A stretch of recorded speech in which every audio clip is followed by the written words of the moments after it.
Hi, my name is Trish Blake and I'm the Acting Director of Retail and Services at Consumer Protection, which is a government department in Western Australia.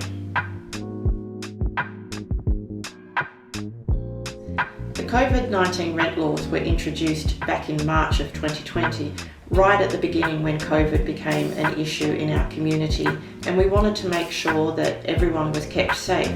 So what the laws aimed to do was to make sure that tenants could stay in their home even if they lost their job due to COVID. The laws introduced a moratorium on most evictions, so you couldn't be evicted if you couldn't pay your rent because of COVID. You also couldn't be evicted for other things just because the landlord changed their mind.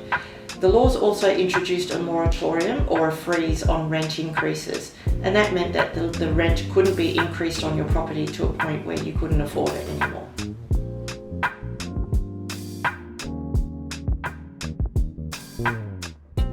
The Residential Rent Relief Grant Scheme is an amount of money that the state government has made available to help landlords and tenants who might be doing it a bit tough as a result of COVID. So if a tenant has arrears, so that's rents they haven't been able to pay during the emergency period, or if a landlord has been able to reduce rent or waive some of the debt that a tenant might have during COVID period, the grant will pay 75% of that amount up to a maximum of $4,000. And this is designed to help landlords and tenants be able to negotiate a longer lease agreement for after the end of the emergency period, so that we can try and keep tenancies ongoing.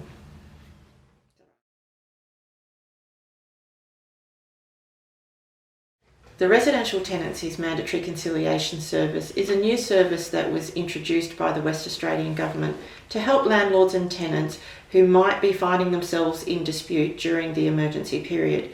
So landlords and tenants might be in dispute about things like rent arrears. So if a tenant is behind in their rent and the landlord would like them to catch up and they can't agree on how that was going to happen. Or it might be because the tenant is asking the landlord to reduce the rent because they couldn't afford the rent when they lost their job, and again they couldn't agree. And the whole purpose of the Mandatory Conciliation Service is to bring landlords and tenants together so that they themselves come up with a creative solution, and a solution that works for both of them. The Mandatory Conciliation Service is done by telephone in most instances, so you have a pre-booked appointment and the conciliator will contact you and the other party, and you get to talk to each other on the phone. We also use interpreters, so if you need help with interpreting during the conciliation, that's available as well.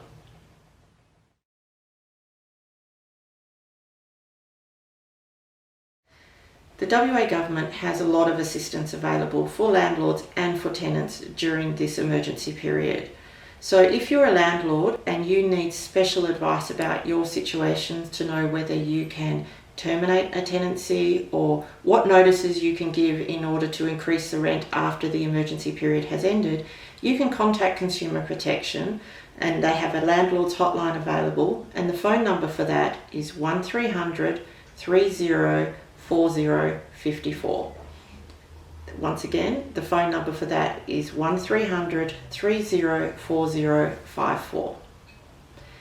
If you're a tenant, you can also contact Consumer Protection, and our contact centre will be able to give you detailed information available that will help you through your situation.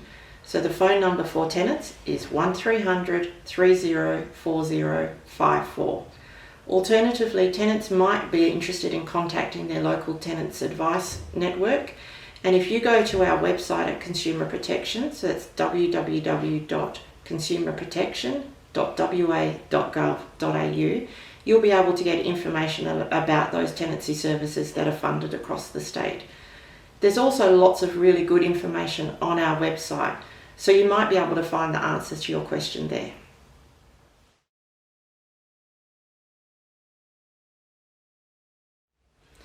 Our advice to all landlords and tenants is to actually start talking to each other now and have a conversation about what you want to do after the end of the emergency period. If you'd like to stay in the tenancy as a tenant, talk to your landlord about how long you'd like to be in the tenancy for and what kind of rent increase you might be able to afford. If you're a landlord and you'd like your tenant to stay, then likewise talk to them about what kind of rent you would like to have paid for the property after the end of the emergency period. Consumer protection is also providing some helpful resources to landlords and tenants to help them have those conversations. If you go to our website, you'll soon see a rent negotiation guide, and that gives landlords and tenants some helpful questions that you might want to ask yourself and your landlord or tenant about what to do after the end of the emergency period. And if you need that financial help, do apply for that rent relief grant. It could really make the difference if you want to keep that tenancy going beyond the end of the emergency period.